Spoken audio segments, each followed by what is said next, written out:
Hello, boys and girls of the Tri-County area. It's week 2 of the high school football season, and y'all know what time it is. It's time for America's most unbiased sports show!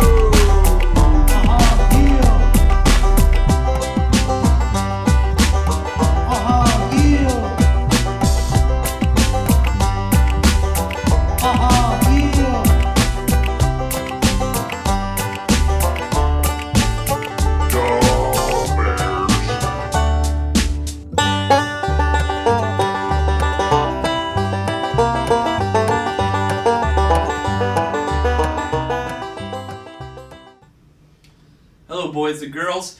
We're going to look back at last week's Spotlight Player of the Week, and we're going to have analysis on how we can improve things, what we're doing right, and things to come in the future. So sit on down and enjoy last week's Spotlight Player of the Week. Spotlight Player of the Week.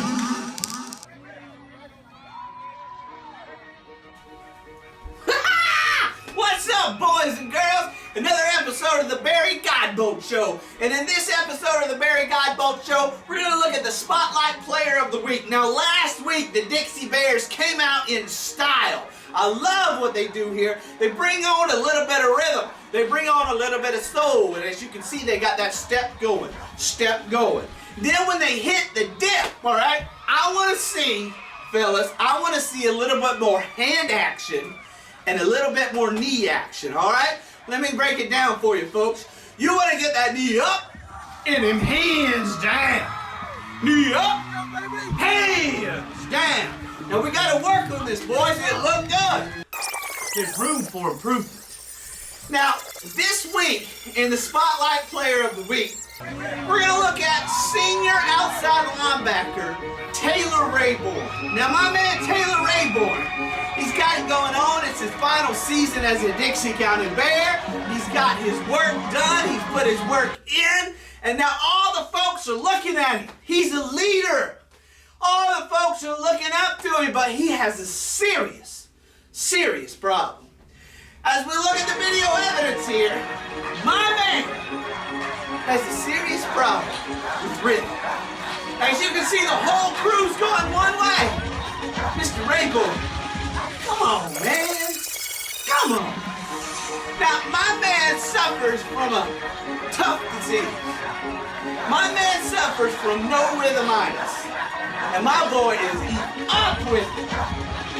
And no rhythmitis is often caused by the root cause of Caucasianism.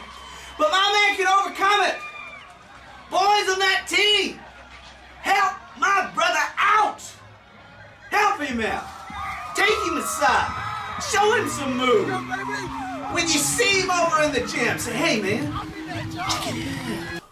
check it out. Because my boy's in some serious trouble. Now, as a Dixie County Bear, we got a reputation to uphold. We can't have folks with no rhythmitis. All my boys on the team, it's up to you. Get that boy and teach him how to have some soul. Well, I'll catch you guys later on next week's episode of the Barry Godbolt Show. I'm out. And don't forget, don't feed the Bears.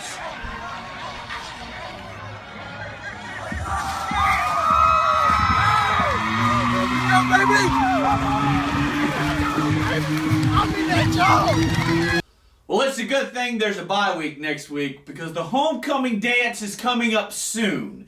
And Dixie County Bear coaching staff, it is up to you to get this boy ready. He needs help, and he needs it now.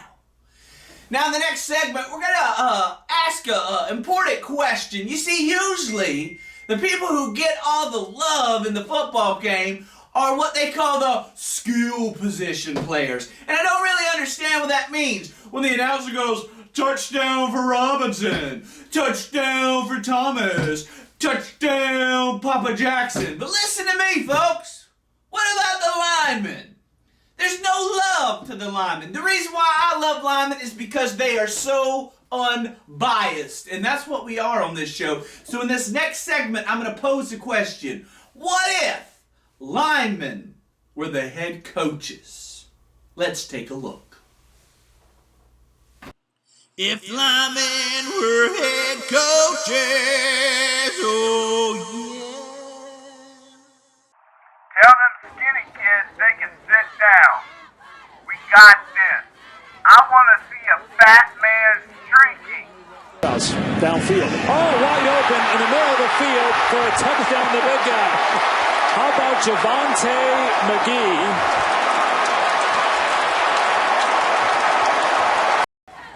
Fat man in the flat. They call in the fridge, now it's Super Bowl time. They call in the fridge. Refrigerator man. Refrigerator man. Refrigerator man. They call. Fat man trucking folk.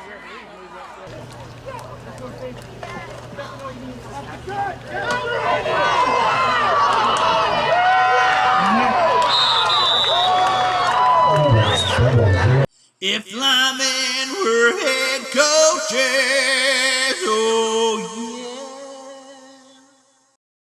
Well, it just goes to show you, folks, if linemen were head coaches, then football would even be more entertaining.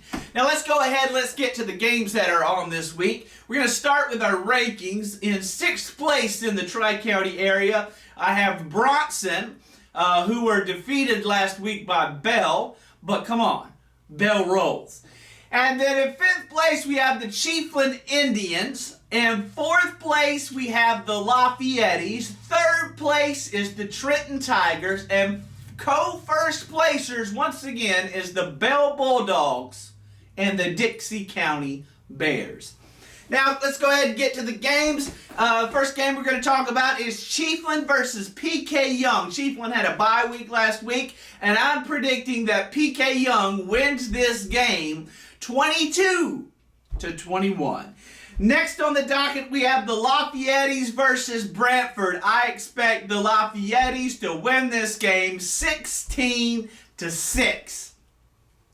And Bronson versus Sneed in the Killer Bee game of the week. I expect Bronson to be defeated in this game 54-6. On to the big matchup of Gilchrist County. We have the Bell Bulldogs versus the Trenton Tigers. Now, this is the game of the century right here. Trenton versus Bell. In this game, I pick a huge upset. A huge upset. I pick that Bell is upset by the Trenton Tigers, and the Tigers win this game 54-12. Yes. Now, in our unbiased random game of the week, I am looking at the Dixie County Bears, who are playing Liberty County. I still believe the game is in the state of Florida, although we will have to take a plane flight just to make it over there. I predict that the Dixie County Bears are going to win this game 35-21. Yes, the Dixie Bears are still on a roll. That's why they're in first place, and I expect big things out of the Dixie County Bears. Well, folks, we're going to end this show as we always do with last week's play of the game. And this week, the play of the week actually goes to the Dixie County Bears. So let's go and let's take a look at it and break it down for further analysis. Ladies and gentlemen, on this week's episode of What's on the Menu, we can see that Taylor County defense thought they could handle the Dixie Bear offense. But the Dixie County Bear offense, far too fast, far too strong, far too talented. And look, either you're a bear or you're a bear bait. Ladies and gentlemen, you don't want to be bear bait. Don't feed the Bears. Now the Dixie County offense is setting up. Chester is getting ready to throw a pass. And he decides, you know what? I think I'm going to throw the ball into the most dangerous part of the defense. Right in the middle. And as Aaron Thomas is making his break here and coming across, it looks like he's done for, but AT understands they ain't nothing but bear bait. And so as he makes the catch, he says, goodbye, goodbye, goodbye, and he runs on down the field and he says, "What? What are you gonna do? You ain't nothing but bear bait." And then he waves to the final guy. "See you later. I'm done. Out for lunch." Remember, folks, don't feed the bears. And I'm out of here until next week. Tune in once again for America's Most Fun Bears.